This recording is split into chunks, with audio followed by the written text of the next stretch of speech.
नमस्कार दोस्तों, स्वागत है आप सभी का ऑनलाइन फर्स्ट यूट्यूब चैनल पर। इस वीडियो में हम बात कर रहे हैं एक बड़ी और लेटेस्ट अपडेट के बारे में, जो कि संबंधित है एलटी गेट शिक्षक भर्ती की परीक्षा के बारे में। एलटी गेट शिक्षक भर्ती की एग्जाम डेट को लेकर साथ ही साथ अगर बात की जाए एलटी गेट शिक्षक भर्ती के लिए 10 लाख आवेदन के बारे में, जैसे कि उम्मीद जताई जा रही थी कि इस बार एलटी गेट की जो शिक्षक भर्ती निकाली गई है उसमें आपको बम्पर पदों पर आवेदन देखने के लिए मिलेंगे। और उसके पीछे की सबसे बड़ी जो वजह आपको देखने के लिए मिल रही थी वो ये भी थी कि ये वैकेंसी 7 साल के बाद आई है। जब 7 साल पहले जब ये वैकेंसी आई थी तो उस समय पर तकरीबन तकरीबन 4 लाख अभ्यर्थियों ने आवेदन किया था, और 7 साल के बाद आई वैकेंसी के लिए एक बार फिर से 10 लाख के समथिंग अभ्यर्थियों के जो आवेदन है वो जा चुके हैं। अब आप जानते हैं कि कल 28 तारीख को इस तारीख को लेकर उत्तर प्रदेश लोक सेवा आयोग ने इसकी लास्ट डेट रखी थी। ठीक है, बहुत सारे ऐसे अभ्यर्थी आज भी होंगे जो एलटी गेट शिक्षक भर्ती के लिए आवेदन करना तो चाहते होंगे लेकिन कर नहीं पाए होंगे। अब यहाँ पर एक बड़ी जानकारी आप सभी के लिए निकल कर आ गई है। एलटी गेट की एग्ज़ाम डेट के साथ साथ अगर बात की जाए 2 सप्ताहों में परीक्षा के बारे में, विज्ञापन में संशोधन को लेकर भी एक जानकारी सामने निकल कर आ रही है। और ये जो विज्ञापन में संशोधन है उसके बारे में बात करेंगे और मुख्य परीक्षा के बारे में। चैनल को सब्सक्राइब करके बेल आइकन को दबा लें, वीडियो को लाइक कर दें, जिससे कि आपको रियल ऑथेंटिक जानकारी ऑनलाइन अडाफा स्टडी यूट्यूब चैनल के माध्यम से मिलती रहे। चलिए एक एक करके सारी जानकारी कवर करते हैं। सबसे पहले बात कर लेते हैं टोटल आवेदन के बारे में कि कितनी बड़ी संख्या में अभ्यर्थियों के आवेदन देखने के लिए मिले, और आवेदन के बाद में अब कितनी बड़ी संख्या के अंदर आप सभी की जो परीक्षा में अभ्यर्थी बैठेंगे। देखो, जैसी उम्मीद जताई गई थी कि एलटी गेट शिक्षक भर्ती को लेकर बम्पर पदों पर आवेदन होंगे, वैसी उम्मीद पर कहीं ना कहीं एलटी गेट की भर्ती खड़ी भी हुई है।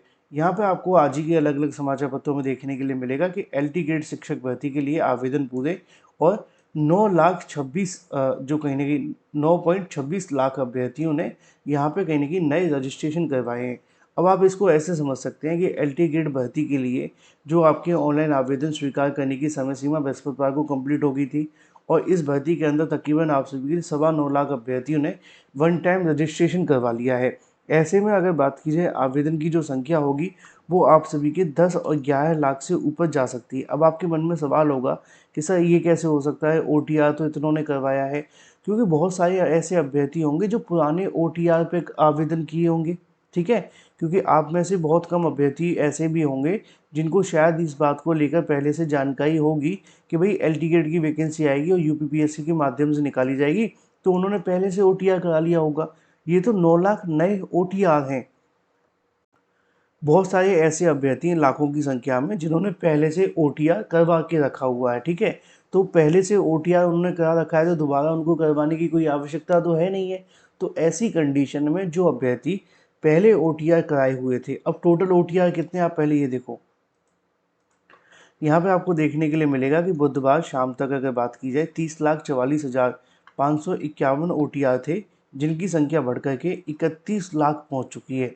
अब 31 लाख में से ये 9 लाख तो नए अभ्यर्थी हैं जिन्होंने अभी जब एलटी गेट की वैकेंसी आई है तब करवाया है। लेकिन इससे पहले जो आपके 21 लाख अभ्यर्थी थे, अगर मान लो इसमें से 10% अभ्यर्थी भी होते हैं, मान लो 10% अभ्यर्थी भी होते हैं, तो 9 लाख प्लस 2 लाख मिलाकर के हो गए ना 11 लाख। तो यहाँ पे आप सभी के लिए इतनी बड़ी संख्या में आवेदन देखने के लिए मिले हैं, और आवेदन जो उम्मीद थी वैसा ही देखने के लिए मिला है। आवेदन की समय सीमा समाप्त होने पर 24 घंटे के तकरीबन 56,000 नए अभ्यर्थी ने ओटीआर नंबर जारी किया है, और बुधवार शाम तक 30 लाख कहने की जो ओटीआर थे जो कि 31 लाख तक पहुंच चुके हैं। आवेदन की समय सीमा समाप्त होने के अंतिम 24 घंटों में वेबसाइट पर काफ़ी दबाव रहा। वेबसाइट ठीक से काम करती रही और इसके लिए आयोग एक टीम दिन भर निगरानी में लगी भी रही। तो ये तो बात होगी आप सभी के वन टाइम रजिस्ट्रेशन के साथ साथ आवेदन के बारे में।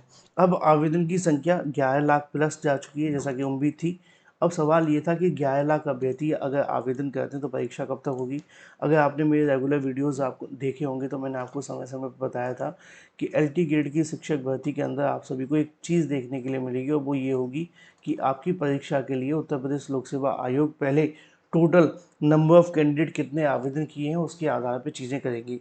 अभी तक जो आपके आवेदन की जो रजिस्ट्रेशन का प्रोसेस है वो बंद हो गया है, लेकिन आवेदन अभी आपके चलेंगे, क्योंकि आप जानते हैं कईयों के संशोधन होने हैं, कईयों की फ़ीस जमा को लेकर प्रोसेस करना है ना। इसके अलावा प्रिंट आउट निकालने हैं। तो ये सारी चीज़ें अभी 2-4 दिन और चलने वाली हैं, तकरीबन 5 सितंबर तक चलेगा। उसके बाद में फाइनल नंबर आयोग के सामने आ जाएगा कि कितनी बड़ी संख्या में अभ्यर्थियों ने आवेदन किया है, और उसके बाद जाकर के कहीं न कहीं आवेदन को लेकर जो प्रक्रिया है वो कंप्लीट होगी। लेकिन मोटा-मोटा अनुमान लगा कर के देखा जाए तो 11 लाख अभ्यर्थियों ने आवेदन कर दिया है। अब क्या 11 लाख अभ्यर्थियों की परीक्षा एक दिन में हो पाएगी? ये भी एक बड़ा सवाल है, क्योंकि आपने देखा था आरओ को लेकर भी आयोग ने 2 दिन में परीक्षा कराने का फैसला लिया था। बाद में अभ्यर्थियों ने विरोध किया, तो परीक्षा को कहीं न कहीं एक ही दिन में कराने पर फैसला लिया गया। जब एक दिन में परीक्षा हुई तो आप जानते हैं 11 लाख की जगह 5 लाख अभ्यर्थी पहुँचे। क्यों पहुँचे? क्योंकि 1 डेढ़ 1 साल लग गया था इंतज़ार करते-करते। अब ऐसे में आरओ के बाद एलटी गेट भर्ती सबसे ज़्यादा आवेदन वाली भर्ती है। तो अब ये देखना दिलचस्प होगा, क्या ये परीक्षा 1 दिन में होती है या 2 दिन में होती है? 2 सत्रों में तो होगी। 2 सत्रों का मतलब है कि 2 अलग-अलग पालियों में इस परीक्षा को आयोजित तो किया जाएगा, ये कन्फर्म है। क्या 2 अलग-अलग पालियों में परीक्षा अगर होती है तो संपन्न हो जाएगी, या 1 से ज़्यादा दिन का इंतज़ार करना पड़ेगा? क्योंकि सबसे ज़्यादा समस्या जो होगी वो आपको परीक्षा केंद्रों में देखने के लिए मिलेगी। देखो, उम्मीद ये थी कि एलटी गेट की भर्ती को लेकर जो परीक्षा है वो नवंबर-दिसंबर में हो जाए, लेकिन लग नहीं रहा कि परीक्षा नवंबर-दिसंबर में हो पाएगी। वजह सीधी-सी है कि 11 लाख अभ्यर्थियों ने आवेदन किया है, और आयोग ने पहले ही बताया था जितनी बड़ी संख्या में अभ्यर्थी आवेदन करेंगे, उतनी ही कहीं न कहीं आयोग थोड़ा समय लेगा परीक्षा कराने के लिए, क्योंकि ज़्यादा बड़ी संख्या में जब अभ्यर्थी में सम्मिलित होते हैं, तो परीक्षा में अनियमितताएँ बढ़ जाती हैं, क्योंकि आयोग जल्दीबाजी करने लग जाते हैं। तो ऐसा आयोग नहीं करेगा, और उनका कोशिश यही होगी कि भई कैसे भी न कैसे करके सारी चीज़ें तैयार हो जाएँ, सब कुछ सिस्टमैटिक तरीके से हो, तभी जाकर के परीक्षा कराई जाए। एक जानकारी और आज के अलग-अलग समाचार पत्रों में देखने के लिए मिलती है, और ये है आपके लिए, मान लो कि नवंबर-दिसंबर के बाद ही परीक्षा होने की अब उम्मीद है। एक जानकारी ये है कि आपके विज्ञापन में संशोधन को लेकर जो-जो लिखा है ना विज्ञापन में संशोधन की बात, वो ये है कि कंप्यूटर विषय में एलटी गेट भर्ती में बीटेक आईटी योग्यताधारी अभ्यर्थियों को मान्य करने के संबंध में माध्यमिक शिक्षा विभाग के विशेषज्ञों से राय मांगी। बुधवार को यूपी बोर्ड मुख्यालय में इसको लेकर बैठक देखने के लिए मिलती है, और इस बैठक में कहीं न कहीं संशोधन के मसले को लेकर बैठक की गई थी। अब संशोधन किस में होगा? विज्ञापन में। तय हुआ कि विशेषज्ञों की राय लेने के बाद कोई निर्णय लिया जा सकता है, इसलिए कंप्यूटर विषय के पाठ्यक्रम और नियमावली को इलाहाबाद विश्वविद्यालय की सूचना प्रौद्योगिकी संस्थान के माध्यम से मोतीलाल नेहरू राष्ट्रीय प्रौद्योगिकी और इसके अलावा और भी कहीं न कहीं रिपोर्ट भेजकर मांगी गई है। विशेषज्ञों की सहमति मिलने पर बीटेक आईटी की कंप्यूटर के अभ्यर्थियों को कहीं न कहीं इस भर्ती में मान्य कर दिया जाएगा। अब देखना दिलचस्प होगा कि कब तक इसको लेकर जो रिपोर्ट है वो आती है, और कब तक कहीं न कहीं इसके संबंध में सहमति बनती है। क्योंकि आवेदन की प्रक्रिया तो बंद हो गई है। आवेदन की प्रक्रिया बंद हो जाने के बाद में क्या दोबारा से आवेदन शुरू होंगे? ये देखना दिलचस्प होगा, क्योंकि अभी तक आप सभी के लिए जो प्रोसेस था वो संपन्न हो चुका है, और जो कंप्यूटर विषय के अंदर अभ्यर्थियों को अगर मौका दिया जाता है विशेषज्ञों के माध्यम से, तो ऐसी कंडीशन में हाई कोर्ट में याचिका कहीं न कहीं देखने के लिए मिल सकती है, और उसके बाद में नियमावली बदलाव भी हो सकता है, तो भर्ती और ज़्यादा लटक सकती है। इसलिए अब 1-2 दिन के अंदर इसको लेकर जो फैसला है वो आ जाएगा। हालाँकि अभी अभ्यर्थी एक मांग और कर रहे हैं, दूसरी मांग है जो मुख्य परीक्षा उसको ख़त्म कर दिया जाए। इसके संबंध में भी अभ्यर्थियों के माध्यम से आयोग पर दबाव बनाया जाएगा, चूँकि अभी तक दबाव नहीं बनाया जा रहा था, क्योंकि आवेदन करने होते हैं हर अभ्यर्थी को, तो सभी अभ्यर्थी आवेदन की प्रक्रिया में बिज़ी थे। अब थोड़ा धीरे-धीरे फ्री हो जाएँगे, तो इस दबाव को और ज़्यादा आगे बढ़ाएँगे। देखना ये होगा कि कितना दबाव बनता है, कितना फैसला आ पाता है, और क्या आयोग इस बात को मानता है। Thank you for watching this video.